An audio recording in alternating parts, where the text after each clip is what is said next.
Those problems include the two compounds in New York and Maryland, which of course the Russians want back. Elaine, the Trump administration and the Russian government are discussing the possibility of their return. Well, Jeff, what were those compounds used for, and why would the Trump administration give the compounds back? Well, according to the Obama administration, these were compounds used for Russian intelligence gathering operations. Why would the Trump administration give them back? Well, we'll have to see if that happens. Of course, right now, this is just a discussion that is underway.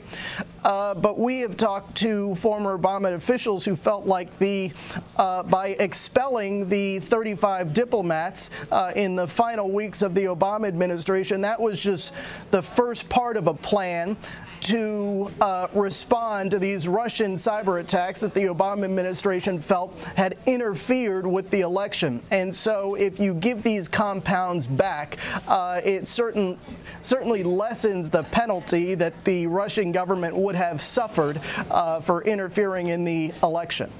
Well, Jeff, there's also a new report that former UK Independence Party leader Nigel Farage is a person of interest in the FBI's Russia probe. How would he factor into this web? Well, perhaps another piece to the puzzle. We have not confirmed that, but you're right. There are reports out there about his connection to this counterintelligence probe.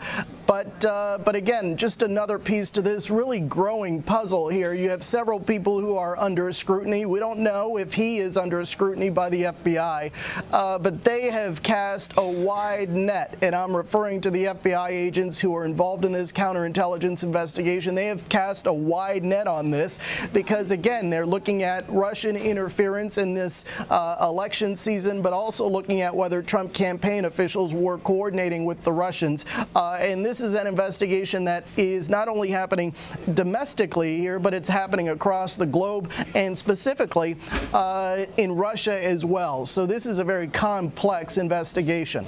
Jeff, we also learned that former FBI Director James Comey is set to testify before Congress next week. He's testifying in both open and closed sessions. Why is that?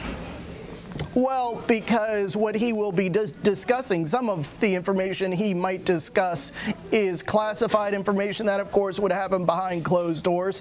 But some of this testimony will happen for the world to watch, and we, of course, will be covering it.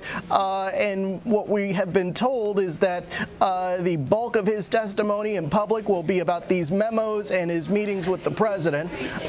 So that will happen out in the open, but there will be additional questions that he will get from members of Congress that may pertain to classified information, and that is why those sessions will be held behind closed doors. And Jeff, the president has the right to invoke executive privilege in this case. How would that work? Well, we'll have to see how it will work, but what that typically means is that there will be certain conversations between Mr. Comey and President Trump that will be off limits.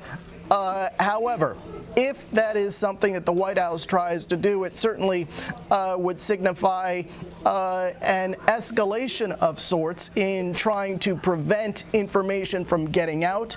So we'll have to see if that is a route that they go. We know that that was something that was discussed when former acting Attorney General Sally Yates was prepared to testify earlier this year. In the end, that was not a factor. So we'll have to see in the coming days how or if the White House responds ahead of James Comey testifying on Capitol Hill on June 8th. All right, Jeff Pegues in Washington. Jeff, thanks.